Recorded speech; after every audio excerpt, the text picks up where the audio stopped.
लगाए जा रहे हैं, लेकिन उन शौरा के साथ, उन उलमाए किराम के साथ जिन लोगों ने हमें आज़ादी दिलाई है, यकीनन हम उन्हें कितना दिल से याद करते हैं। ये लम्हा फिक्र का है। मैं सलाम करता हूँ अबू आसिम आज़मी साहब की सोच को कि आपने पूरी कौम को एक जगह करके तारीख़ी मंजर से आशना कराने का एक काम किया। आइए, मैं चाहता हूँ उनके लिए एक बार ज़ोरदार तालियों से दोस्तों तो उठाओ कैमरा, तस्वीर खींच लो इनकी। ये ऐसे लोग कहाँ रोज़ रोज़ मिलते हैं। मैं अब बहुत ही अदब के साथ एक ऐसी शख्सियत से गुजारिश करता हूँ कि जो हिंदुस्तान में झूठे इल्ज़ाम में, गद्दारी के इल्ज़ाम में अरेस्ट हुए हैं, उन नौजवानों के लिए, उन मजलूमों के लिए कानूनी लड़ाई में सबसे अहम किरदार अदा करने वाली एक शख्सियत एडवोकेट अब्दुल वहाब साहब यहाँ दिलवाफरोज हैं। वो अपने कानूनी सलाहियतों से अबू आसिम आज़मी के साथ मिलकर एक फिक्र है कि वो उस फिक्र को चला रहे हैं, अपनी कुर्बानी से नवाज रहे हैं। उन मजलूमों के लिए उनकी दुआएं उनके साथ हैं। आप इस्ताफ़ा है।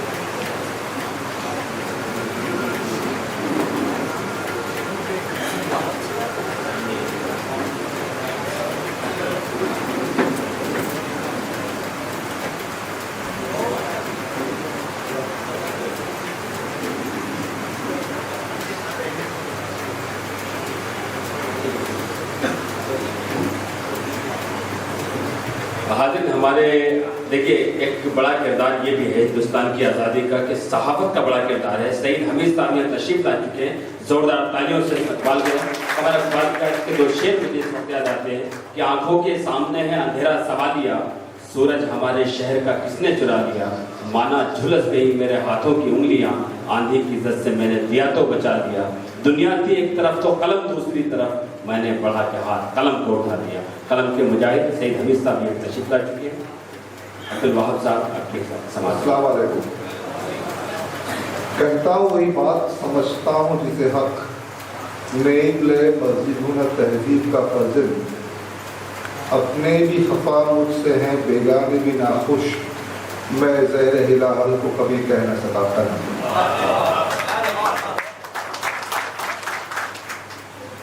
हालत हाजरा पर एक बेहतरीन शेर आपकी नज़र करना चाहूँगा जो फैज़ अहमद फैज़ का है और जस्टिस मार्कन काजू जो सुप्रीम कोर्ट के रिटायर्ड जज हैं, उन्होंने अपने एक मुकदमे में जो है मुकदमा इसी शेर से शुरू किया है।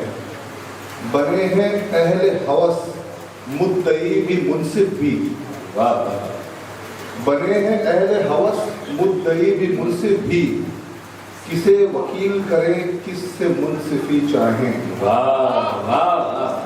दोस्तों 2006 11 जुलाई 2006 मुकदमा फैसले के मरहले पर है। तो मैं क्या फैसला होगा वो नहीं बोल सकता, मगर मैं सम एंड सब्सटेंस, उर्दू में अंग्रेजी की आमेजिश है, माफ़ कीजिए, जो मुकदमा है थोड़ा तफसील से मैं आपको बताऊंगा और आप अपने जहन के दरीचों को खोलकर खुद इंसाफ कीजिए कि मुकदमे की हकीकत क्या है। फैसला पिछले 1 साल से पेंडिंग है, शायद 2-4-10 दिन में, महीने में आ जाए। 11 जुलाई 2006 वेस्टर्न सेंट्रल लाइन में 7 बम धमाके हुए, जिसमें कई लोग जख्मी हुए, कई लोग अपनी जान से हाथ धो बैठे। तफ्तीश के दौरान ATS के अफसरान ने तकरीबन शुरुआत में 12 बच्चों को, मुस्लिम बच्चों को हिरासत में लिया कि ये लोग इन धमाकों के मुल्ज़िमीन हैं, ऐसा हमें शक है। 2 महीने तक वो लोग उनकी पुलिस कस्टडी लेते रहे और मजिस्ट्रेट कोर्ट में उनका बयान ये रहा कि they are strongly suspected to be involve in this bomb blast case.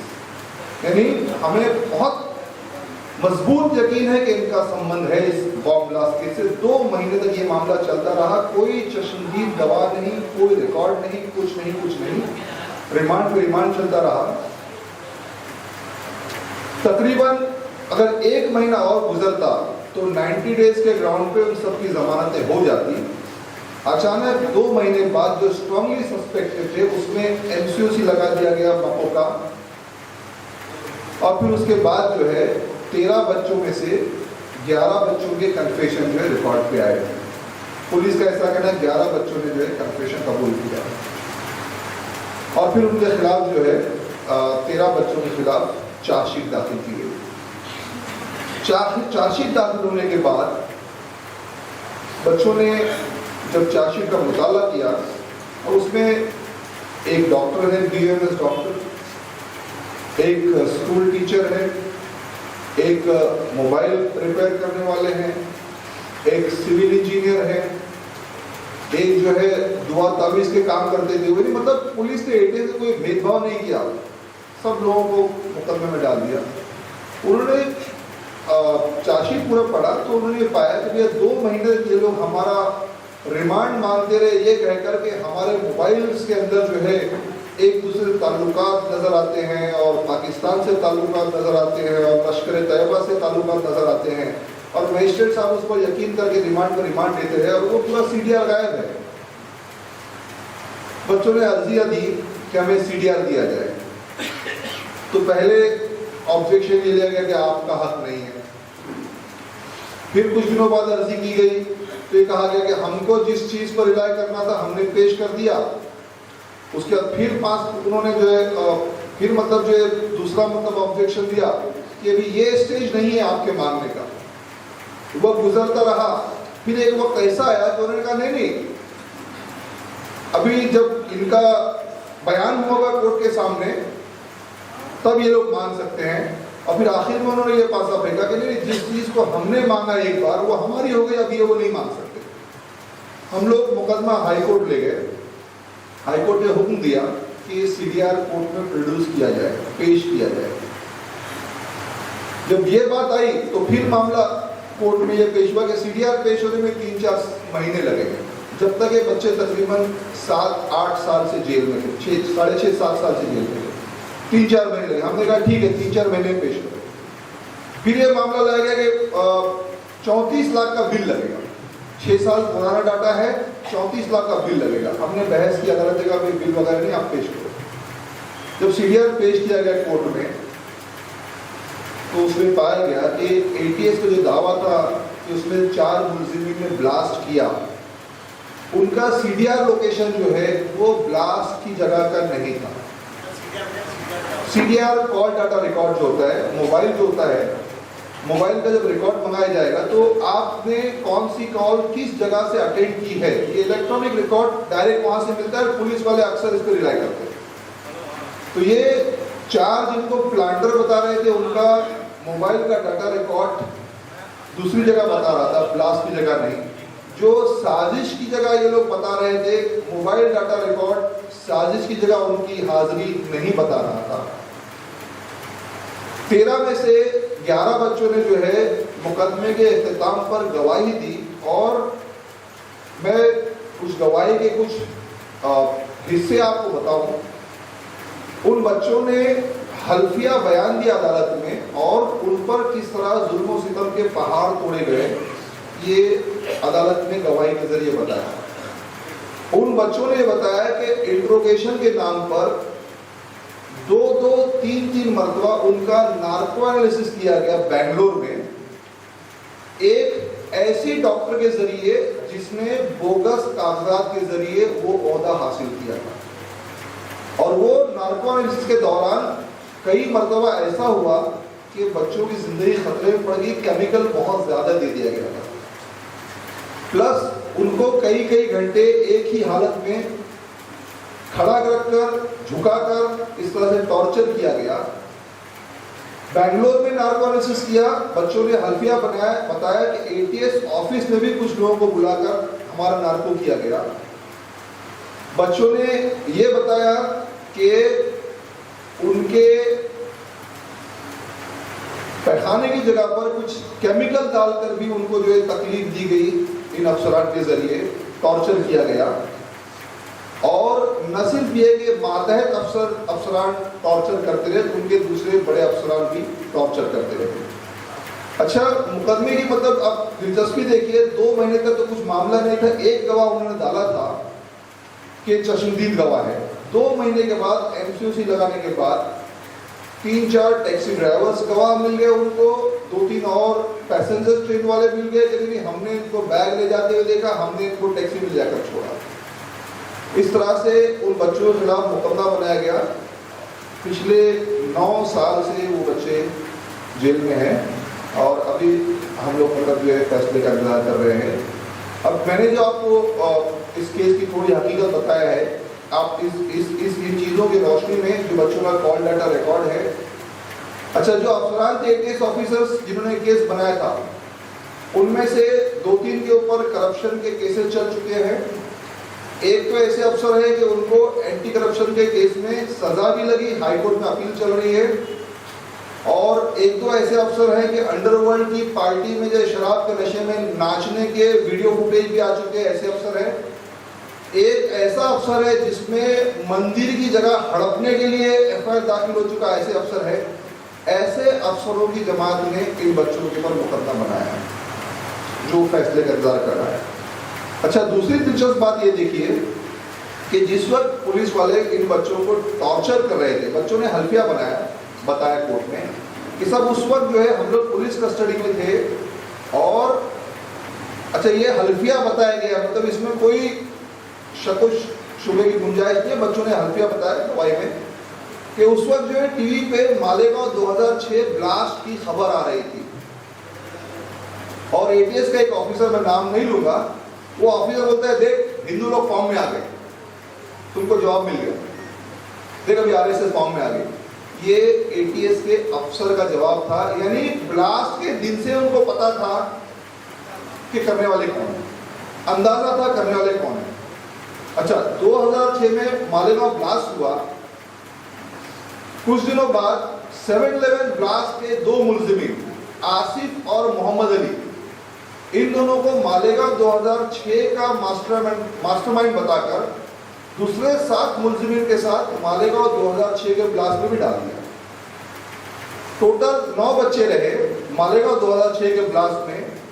अब ये 9 बच्चे जो उसमें डॉक्टर, सिविल इंजीनियर, इस तरह के पढ़े लिखे लोग ये बच्चे रहे, अपनी बीवी से दूर, माँ बाप से दूर, भाई बहनों से दूर। अब वो बेचारे 9 बच्चे जो है हर तारीख पे आते और जज से फरियाद करते, जज को शिकायत करते, एटीएस की शिकायत करते, सरकारी वकील की शिकायत करते, हर बार अपने बेगुनाही का मतलब जो है गुहार लगाते, आवाज लगाते।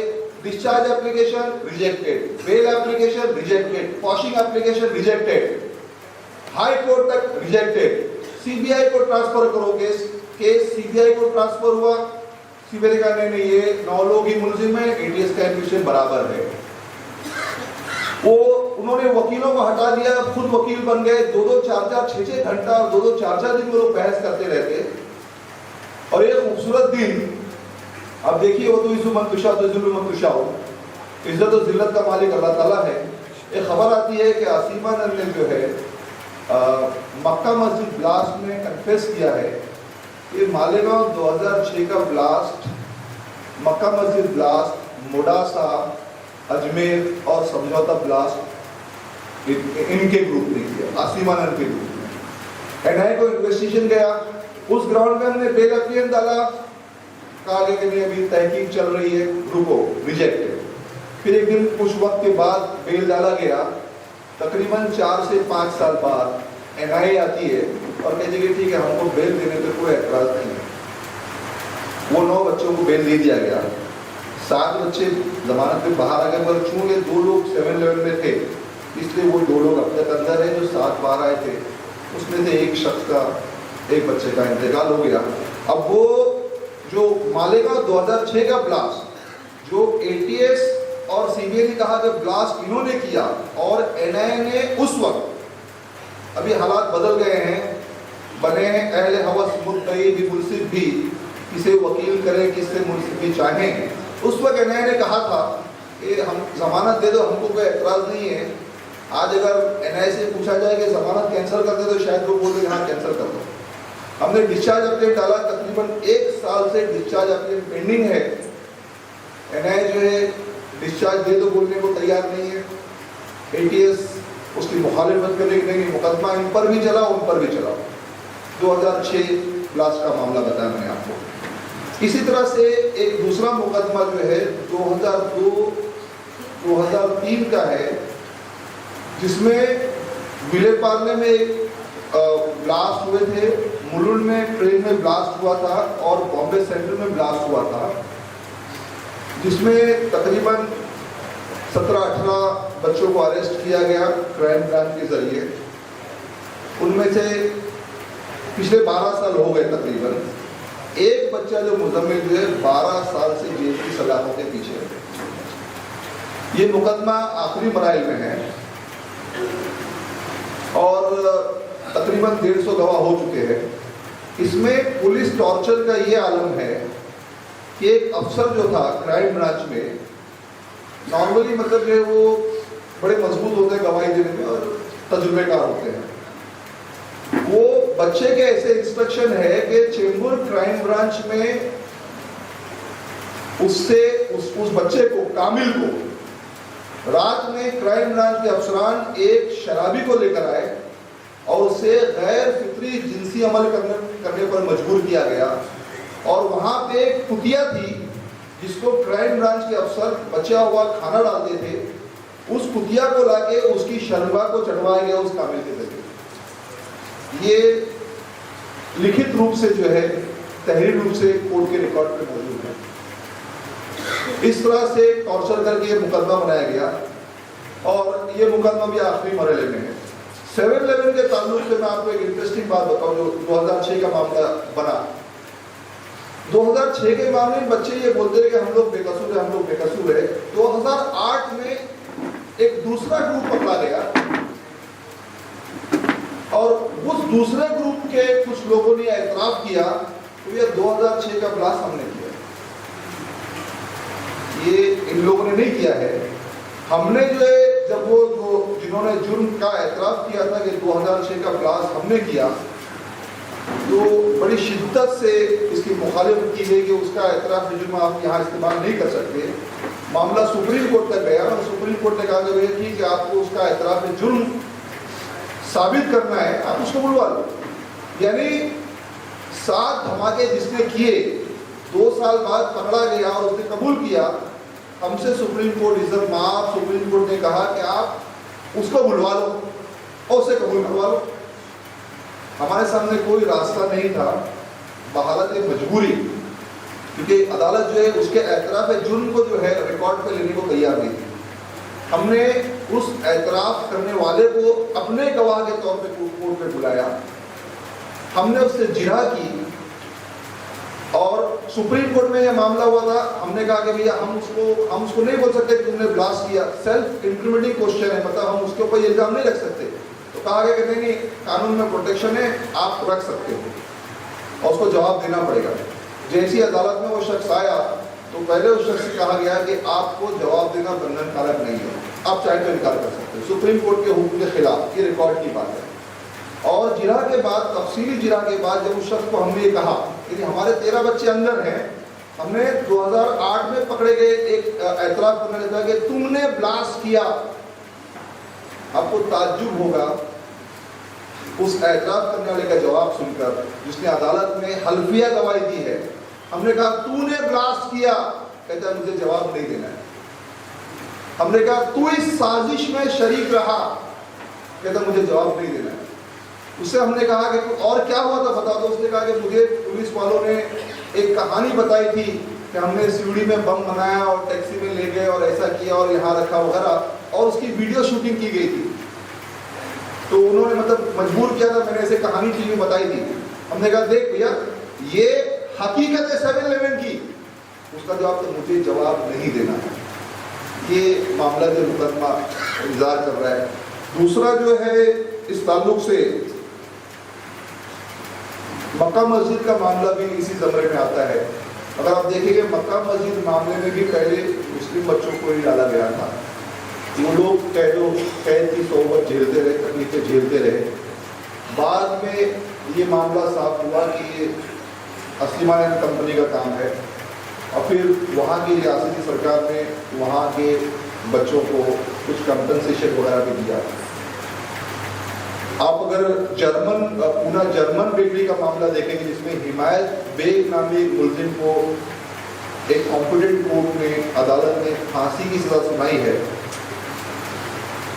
हाई कोर्ट में अदालत पे नुक्ताचीनी नहीं कर रहा हूँ कि मतलब मामला भी फैसल है, हाई कोर्ट में है, मगर आप देखिए कि हाई कोर्ट में ये बात आ रही है कि पूना में उस बच्चे का मुकदमा लेने कोई वकील तैयार नहीं था, इसलिए एटीएस वालों ने उसको वकील प्रोवाइड किया और वो वकील ने सिवाय उस बच्चे को मरवाने के दूसरा कोई काम नहीं किया है। ऐसा पूरा मामला पढ़ के नजर आता है। फिर वही शेर दोहराने को दिल करता है कि बने अहले हवस मुद्दई भी मुंसिफ भी, किसे वकील करे किसे मुंसिफी चाहें। ये आज के हालात हैं हमारे बुजुर्गों की इतनी कुर्बानियाँ देने के बाद। शुक्रिया, थैंक यू।